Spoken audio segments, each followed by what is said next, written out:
आप सभी का स्वागत है मेरे YouTube चैनल इलेक्ट्रिकल नॉलेज में। आज हम डिस्कस करेंगे drift velocity of free electron. Drift velocity क्या होता है? किसी भी इलेक्ट्रॉन का मूवमेंट, मतलब किसी वायर के अंदर या किसी कंडक्टर के अंदर से इलेक्ट्रॉन की मूवमेंट होना। जिस स्पीड से वो इलेक्ट्रॉन मूव करते हैं उस स्पीड को बोलते हैं ड्रिफ्ट वेलोसिटी। उस स्पीड को बोलते हैं हम ड्रिफ्ट वेलोसिटी। जो ड्रिफ्ट वेलोसिटी होती है, एग्ज़ाम में क्वेश्चन पूछा जाता है। जो ड्रिफ्ट वेलोसिटी होती है उसकी रेंज जो होती है वो होती है 10⁻⁻5 मीटर पर सेकेंड। और इसकी जो स्पीड होती है, स्पीड ऑफ इलेक्ट्रॉन या drift velocity of free electron बोल सकते हैं, ये होती है less than speed of light. Speed of light मतलब ड्रिफ्ट वेलोसिटी जो होती है वो स्पीड ऑफ लाइट से हमेशा लेस होती है। ये तो हमने पढ़ा ड्रिफ्ट वेलोसिटी का कंसेप्ट। अब आगे हम डिस्कस करते हैं रेजिस्टेंस के बारे में। रेजिस्टेंस मटेरियल की एक प्रॉपर्टी है। रेजिस्टेंस जो करंट के फ्लो को अपोज करता है, फ्लो को अपोज करता है। और यहाँ से बहुत सारे क्वेश्चन एग्ज़ाम में पूछे जाते हैं। अगर रेजिस्टेंस के फॉर्मूले की बात करें तो रेजिस्टेंस का फॉर्मूला आता है r directly proportional to L/A। R हमेशा डायरेक्टली प्रोपोर्शनल होता है लेंथ के और इन्वर्सली प्रोपोर्शनल होता है एरिया के। डायरेक्टली प्रोपोर्शनल का मतलब है आर डायरेक्टली प्रोपोर्शनल, एल का मतलब है जब आर बढ़ेगा तो एल भी बढ़ेगा। मतलब रेजिस्टेंस अगर 2 ओम है और इसकी लेंथ भी 2 ओम हो, 2 मीटर होगी, ओम नहीं मीटर होगी। अगर मान लीजिए मैं यहाँ पे रेजिस्टेंस को 4 ओम कर देता हूँ और ये डायरेक्टली प्रोपोर्शनल है तो लेंथ भी क्या हो जाएगी, 4 मीटर। और इन्वर्सली प्रोपोर्शनल की बात करें तो इन्वर्सली प्रोपोर्शनल का मतलब होता है उसके विपरीत, डायरेक्टली प्रोपोर्शनल टू 1/A। अगर एरिया 2 मीटर स्क्वायर इंक्रीज होता है तो आपका रेजिस्टेंस कम होगा। अगर रेजिस्टेंस बढ़ता है तो आपका एरिया कम होगा। और एग्ज़ाम में हमेशा क्वेश्चन आता ही आता है इस से रिलेटेड। और इसके यूनिट्स की बात करें, यूनिट्स हमेशा पूछे जाते हैं और इसके यूनिट्स होते हैं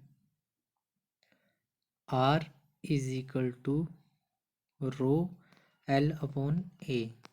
यहाँ पे जो डायरेक्टली प्रोपोर्शनल था उसको हटा दिया मैंने, उसकी जगह मैंने यहाँ क्या कर दिया, प्रोपोर्शनैलिटी कांस्टेंट लगा दिया जिसको मैं रो मतलब रो को हम रजिस्टिविटी भी बोलते हैं। क्या बोलते हैं? रजिस्टिविटी। और अगर हम इसके यूनिट्स की बात करें तो हम यहाँ से इसके यूनिट्स कैलकुलेट कर सकते हैं। लेंथ किस में नापी जाती है? मीटर्स में। और एरिया किस में नापा जाता है? मीटर स्क्वायर में। और रो क्या है? रजिस्टिविटी। और रेजिस्टेंस किस में नापा जाता है? ओहम में। तो यहाँ पे क्या है? मीटर स्क्वायर है और यहाँ पे मीटर है। 1 मीटर से 1 मीटर कट गया तो हमारे पास रेजिस्टेंस के यूनिट बने ओहम पर मीटर। क्या बने? ओहम पर मीटर। और ये एग्ज़ाम में हमेशा पूछे जाते हैं। और ऐसे ही हम रजिस्टिविटी के यूनिट्स निकाल लेंगे। रजिस्टिविटी के यूनिट्स क्या होंगे इसका फॉर्मूला लिख लेते हैं पहले। रो =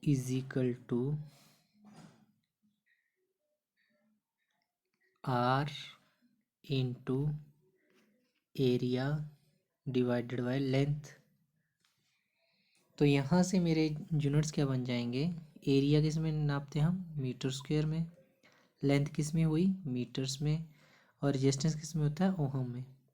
तो 1 मीटर से 1 मीटर कट गया, तो अब मेरे पास यूनिट बन गया रेजिस्टिविटी के ओहम मीटर। पीछे जो हमने पढ़े वो क्या थे, रेजिस्टेंस के यूनिट थे ओहम पर मीटर। दोबारा लिख देता हूँ, रेजिस्टेंस के थे ओहम पर मीटर, रेजिस्टिविटी के थे ओहम मीटर। और ये क्वेश्चन हमेशा ही एग्ज़ाम में पूछा जाएगा, या तो ये पूछा जाएगा या तो आपको रेजिस्टिविटी पूछा जाएगा, दोनों में से कोई एक ना एक क्वेश्चन आपको एग्ज़ाम में हमेशा आया होगा। और रेजिस्टेंस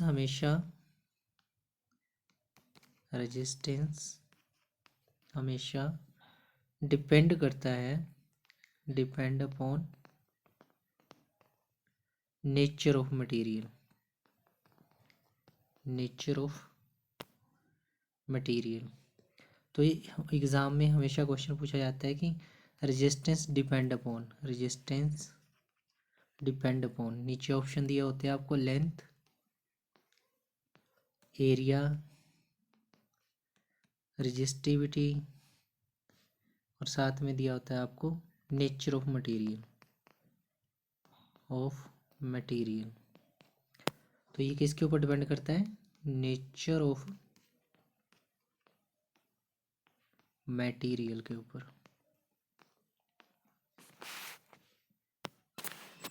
तो कई बार एग्ज़ाम में ये भी पूछा जाता है कि अगर लेंथ इंक्रीज़ करे, वैसे तो मैंने आपको पहले एग्जांपल से बता दिया, फॉर एग्ज़ाम्पल एक अनदर एग्जांपल्स लेते हैं। मेरे पास 2 वायर्स है, एक मोटी है और एक पतली है। अब बताइए कि करंट जो है आई किस में से ज़्यादा जाएगा, मोटी वायर से या पतली वायर से। ऐसे तो हम अंदाज़ा नहीं लगा पाएंगे, लेकिन अगर हम यहाँ पे रेजिस्टेंस का फॉर्मूला लिख लेते हैं, resistance is equal to rho L upon A. तो इससे हमें पता क्या चलेगा, हमने यहाँ पढ़ा था कि आर डायरेक्टली प्रोपोर्शनल है लेंथ की। अगर लेंथ बढ़ेगी तो रेजिस्टेंस भी बढ़ेगा, अगर लेंथ कम होगी तो रेजिस्टेंस भी कम होगा। लेकिन इन्वर्सली प्रोपोर्शनल किसके हैं, एरिया के। अगर मेरा एरिया बढ़ा तो क्या होगा, रेजिस्टेंस कम होगा। मतलब आपको मैंने बताया था कि अगर एरिया बड़ा होगा, अब यहाँ पे देखिए इस वायर का एरिया क्या है, बड़ा है, ये देखिए ये वाला एरिया क्या है, बड़ा है, इसलिए इसके अंदर रेजिस्टेंस क्या होगा, कम। ओहम लॉ के अकॉर्डिंग ओहम लॉ क्या बोलता है, B is equal to I R.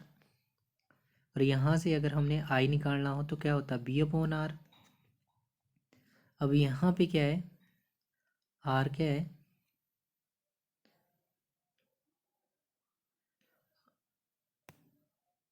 और इसमें क्या है कि यहाँ देखो एरिया बड़ा है और रेजिस्टेंस यहाँ पे क्या होगा, कम होगा।